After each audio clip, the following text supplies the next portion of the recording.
hey, we're live. There we go. It was weird. It was kind of deceiving. Have you ever been covered in honey?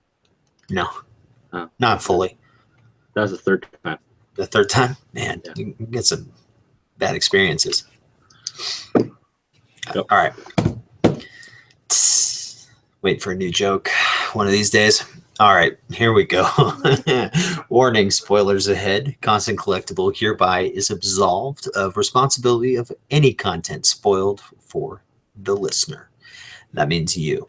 Tonight's episode 17 of Spoil It. We are here talking about Star Wars Rebels Season 3, Episode 20 and 21, the season finale of Star Wars Rebels Season 3. We have to wait till October. Yeah. I can do that with all the Star Wars news and Star Wars stuff that we come out. But let's talk about 0 Hour Part 1, shall we? The synopsis of the episode is the rebels make their final preparations for the attack on Lothal, but Grand Admiral Thrawn threatens to undo all they have built. What do you think? What did you think about this one, first of all, like as an episode itself? As an episode itself, I thought it was mint. Very good, very well written. The fact that they went to space, they had that small space battle. He started the orbital bombardment. It was good. I liked it. I liked how everything went. Yeah, I really do. You know, as we were watching this, Ella and I, because we watch it together, because she loves it. Even my son's like, Star Wars, and it's like, okay, yeah, just go ahead and sit down and watch. And I love that in this episode, and we knew it was getting there, that Thrawn knew who Fulcrum is. Right. And here we have Agent Kallus running to the tower, you know, where Ezra used to live, basically, where he could send out the signal. He gets a short piece of signal out, and it gets jammed, and Thrawn is standing at the door with some very elite stormtroopers, which, again, ties in more of the Star Wars universe, which I am absolutely loving, you know? And I love the fight between them, but I'm thinking to myself, dude, Agent Kallus, just don't. You're going to get worked. Yeah. You know, did you not see who he was training with the other episode ago? You're nothing, you know? Oh, yeah.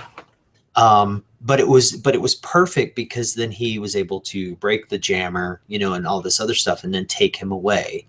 And then, of course, then it leads into the rest of the episode. But I like how he has been found out, because then that brings us to what happens later on at the end of part 2. So, what else about part 1, you know, were you intrigued with? Because for me, when they started tying in, you know, as you know, Ezra needs to go out and find help, but he's going to go do it with Kanan. And then Kanan says, well, hold on a second. I need to go warn somebody. You're like, all right, we're going to see Bendu, you know? And then they're like, well, Ezra, you're on your own.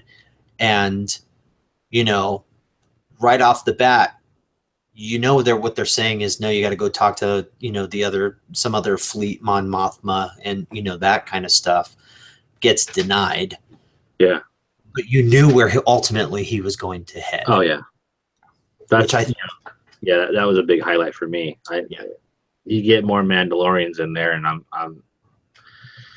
happier than 2 turds in a punch bowl. So, how happy are 2 turds in a punch bowl? They're pretty happy. You know, yeah. I don't know. It was a really good one. I love the space battle, space. You know, the fights. You know, everything that they could do in order to basically sustain themselves against this fierce force known as Thrawn. You know, I enjoyed that. Now, as far as, you know, how part 2 goes, where Hera and Kanan fight to keep the squadron alive while trapped on the planet, you know, Ezra trying to, you know, break the blockade, and of course he's got this help. um I'm with you. I really enjoyed seeing the Mandalorians, but I think I more like seeing Sabine back Yeah. with the crew, and I love the jokes that were being made between like Hera and Kanan. Like, oh, looks like we got the family back together. Yeah. And then you've got the jokes between Sabine and Suckboy, where they're talking about the jetpack issue. Yeah. I love the jetpack jokes. The only thing I was disappointed with the space stuff was when the Mandalorians and the jump troopers. Yeah. The jump troopers were fierce, but they kind of disappeared, and then all of a sudden it was pew pew pew pew. They're all gone. Okay, here we go. Let's blow it. You know, kind of thing. And I was kind of like a little disappointed in that. But then you get the storm on the planet itself. Yeah, I loved the transition with Kanan and the argument that he has with Bendu. Right. And like, dude, you need to step up. And Tom Baker just getting fierce with him, just basically saying, no, screw you. You came to my planet. You brought this on me. I'm as furious with you as I am with these other knuckleheads that are shooting at us. Yeah, he was still very non-committal when he, you know, made himself that storm. I mean, he was attacking both sides. And actually, in a way, it did appear that he was going after Kanan as well, able to elude the storm, basically. You know, I was a little worried maybe when, you know, Thrawn and everyone started targeting the area of the eyes, you know, in the storm, because they thought that's where he was and that's where the Bendu was. And all of a sudden you see, you know, the the picture of him just falling back to the planet, this fiery comet, and you're thinking, okay, that's the end of Bendu, when it's not. You know, Thrawn goes to shoot him in the head, basically to end him, and he disappears. And you hear the laugh, you know, Tom Baker's laugh. And it's just kind of like, okay, all right, you know. So this is a good possibility that we might see him in the future. It does not get rid of the character, which is good.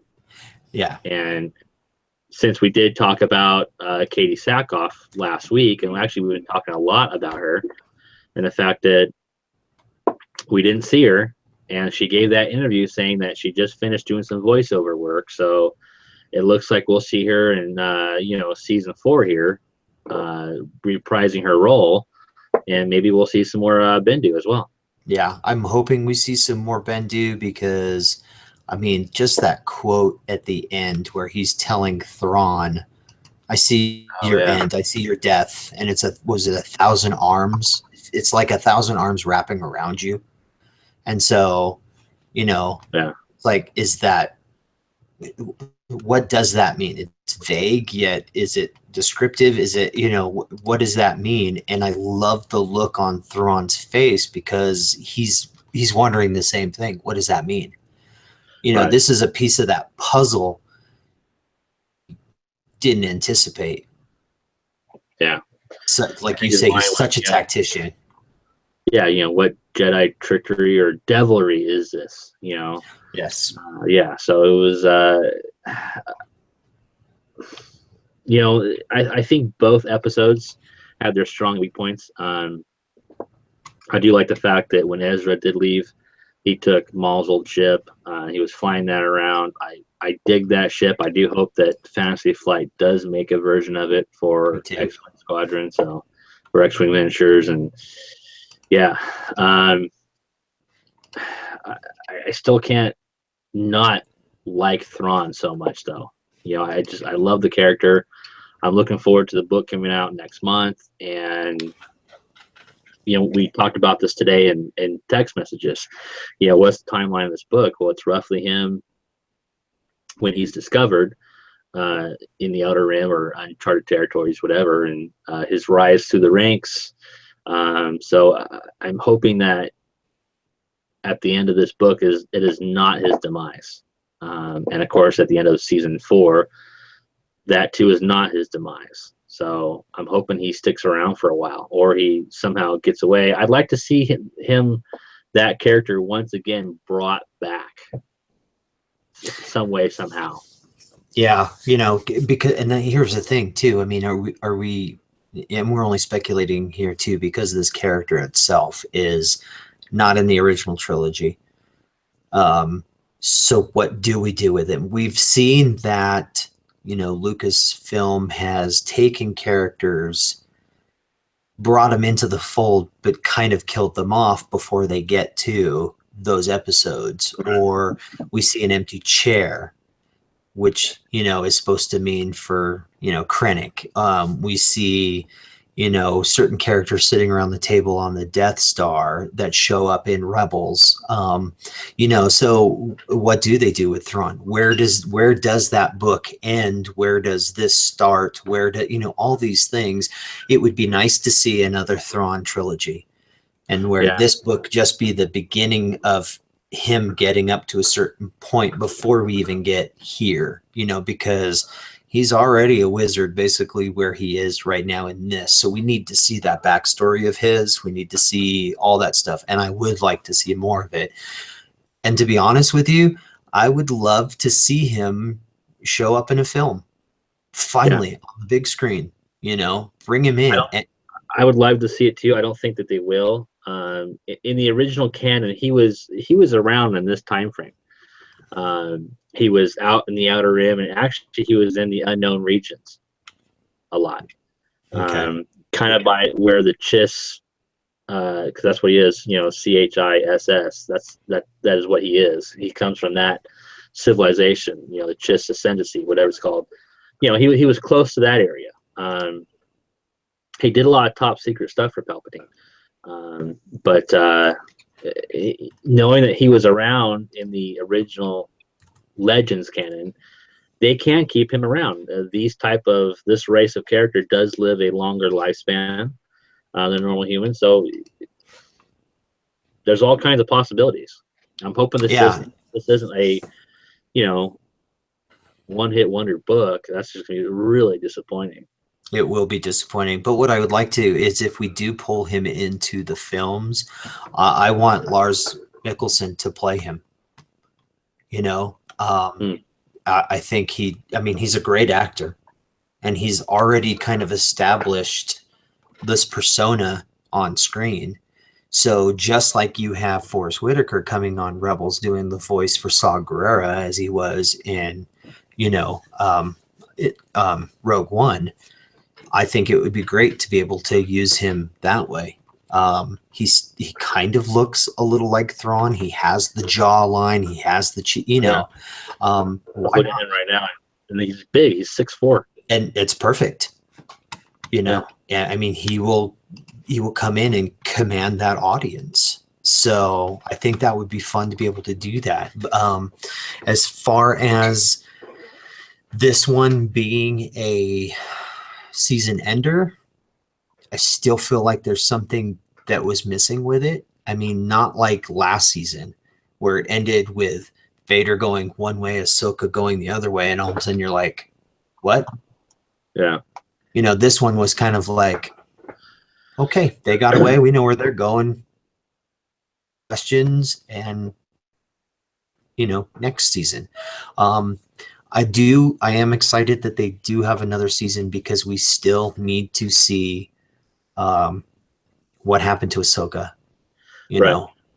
We still need to see, they're talking about bringing in, we're finally going to see the X-Wings. They're talking, there was a tweet from Filoni that sent out some artwork of all those Mandalorian helmets. So we know we're going to get more of them, because I think they hinted at it that there is a Mandalorian civil war going on, and we're going to get that, because now they're going to shift over and try and help Sabine, because Sabine and her people came and helped. And I have a feeling that because of that choice that Sabine and some of her people did, that's what caused this issue with the Mandalorian Civil War. And so there's going to be some repercussions with that as well. And this could be where, come time for Rogue One, this could be where Kanan, Ezra, and Zeb are. They're on Mandalore. They're helping with this whatever, and that's why Hera is on Yavin with Chopper. Yeah, that's true. That could be, because we don't know where they are, because we don't know their full story, and it'll be interesting to go. But I thought it was fun. I enjoyed it. It went way too fast. I mean, I was excited that it was like 40 something minutes long because of the 2 episodes, but man, it went by too quick. And all of a sudden we're sitting there and my daughter's like, what? It's over? And it's like, yeah, we have to wait till October. And it's like, okay. Yeah, I watched it twice. I was like, oh man. Mm-hmm. Yeah. So I thought it was good. Again, it had its ups, it had its downs, but most episodes do. I enjoyed it. I'm looking forward to October. I'm looking forward to some sneak peeks this summer. Yeah, I was just one quick note about the episodes too is that I love the fact that they brought in the interdictor. So the 2 interdictors. That was one of my favorite vessels from the original Legends canon, the interdictor cruiser. So, I mean, we're what, 2 weeks out from Celebration Orlando, and the guest list keeps ramping up bigger and bigger. Mark Hamill's going to be there now. So we have most of the cast now. Which is really exciting. Hamill's doing a couple panels, which is really neat. It's no longer speculation, but coming out of the main camp, looks like they will be premiering the new trailer. Oh, please do it. Yeah, from that last meeting they had, someone did tweet out that they are going to have this new trailer. So super excited. I think what we need to do over the next 2 weeks is figure out, start looking at the schedule and when they will live stream some stuff. And maybe what we should do is actually get a couple live streams going that weekend. No, yeah, we should try and do that. We'll have to look at the schedule, like you said, and hopefully we can, while it's going on, we can just chat about it.